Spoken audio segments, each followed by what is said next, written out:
kali ini aku mau share ya. Jadi sebentar. Jadi aku membahas ini teman ya. Kenapa distribusi Valve gagal close saat FCT-nya stop? Yang dinamakan distribusi itu yang ini teman. Kalau ini kasusnya di PLTP ya. Tapi semua pembangkit itu ada. Ini jenisnya itu adalah pneumatic valve. Artinya valve ini adalah valve yang dikontrol buka tutup on off. Media tenaganya adalah dari udara bertekanan dari ini. Ada 1, 2, 3 teman-teman ya. Nah ini tuh secara logik teman-teman ya. Jadi ketika FCT stop, ini FCT ya. Itu ini harus nutup teman-teman secara logik ya. Tapi dia ngebuka lagi, nah itu ada kegagalan di beberapa hal ya. Nah, kalau kita tahu teorinya kan teorinya kan ada namanya desain failsafe ya teman-teman. Desain failsafe, itu ada desain failsafe. Jadi si valve itu baik turbin valve, distribusi valve atau valve apapun, dia terjadi kegagalan sistem, maka dia desain failsafe-nya open atau close. Nah, kalau distribusi valve ini itu dia desain failsafe-nya open. Jadi ketika tidak ada listrik, tidak ada tenaga, maka dia akan open. Nah, gitu ya. Oke. Jadi untuk di tempat saya, untuk desain failsafe-nya itu dia adalah open ketika tidak ada udara bertekanan nih.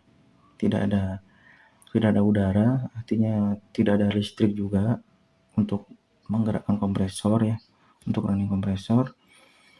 Jadi desain failsafe-nya tuh kalau lihat di sini teman-teman ya, di diagramnya ini, skematiknya itu kan udara dari sini kan, ini itu sinyal elektrik dari sini ya, elektrik sini, kemudian ini kan ngedorong ini kan, maka udara yang dari sini itu akan masuk sini, kemudian ke sini teman-teman ya, untuk ngedorong valve ini bergerak ke sini teman-teman ya. Nah, bergerak ke sini. Betul teman-teman ya. Jadi itu desain failsafe-nya seperti itu. Kemudian apalagi yang menyebabkan dia open? Kedua adalah ini terjadi sistem fail. Kita tahu kan di mana? Sebentar teman-teman ya. Kita tahu di suatu controller kan ada ini kan, ada 3 komponen controller, kemudian masuk ke aktuator, kemudian ke plan. Ini nanti hasilnya dibaca oleh sensor ya. Nah, intinya seperti ini kan teman-teman ya. Nah, kalau ada kegagalan di sini, maka valve itu akan masuk ke desain failsafe-nya open atau close ya. Kebetulan di tempat saya itu terjadi timeout, artinya diperintah open tapi tidak open lama berapa detik, atau diperintah close tidak close, maka dia kembali open. Kemudian inconsistent feedback, artinya ketika diperintah close tapi feedbacknya itu masih open teman-teman, kan jadi nggak sinkron ya. Perintahnya adalah open tapi feedbacknya itu close. Nah, itu jadi dianggap suatu sistem yang fail oleh logiknya, maka dia akan open gitu. Kemudian dari kontrolnya sendiri error, entah emang perintahnya nggak ada, sinyalnya ke pneumatic valve-nya nggak ada. Kemudian ini sebenarnya bukan ini teman-teman, sebenarnya bukan desain failsafe-nya. Emang dia nomor 3 ini emang diperintah open dari controller, dari control room gitu ya. Ya tahu kan, berarti kalau desain failsafe-nya open ya, maka dia akan open itu intinya di energis di sini teman-teman, di energis tidak ada listrik dari sini, otomatis tidak ada udara yang masuk ke sini, tidak ada. Makanya dia akan kembali open gitu teman-teman. Nah seperti itu ya. Jadi itu kenapa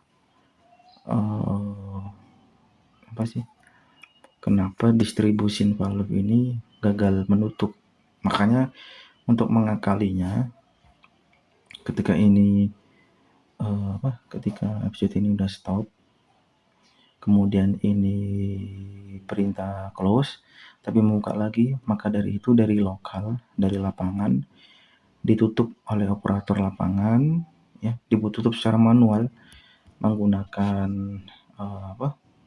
menggunakan handling valve ya. Ditutup semuanya, diputar aja gitu secara manual by user oleh manusia. Oke, teman-teman, sekian ya yang bisa saya share terkait kenapa distribusi valve ini gagal menutup, artinya dia open kembali gitu. Oke, sekian, semoga ilmu ini bermanfaat. Assalamualaikum warahmatullahi wabarakatuh.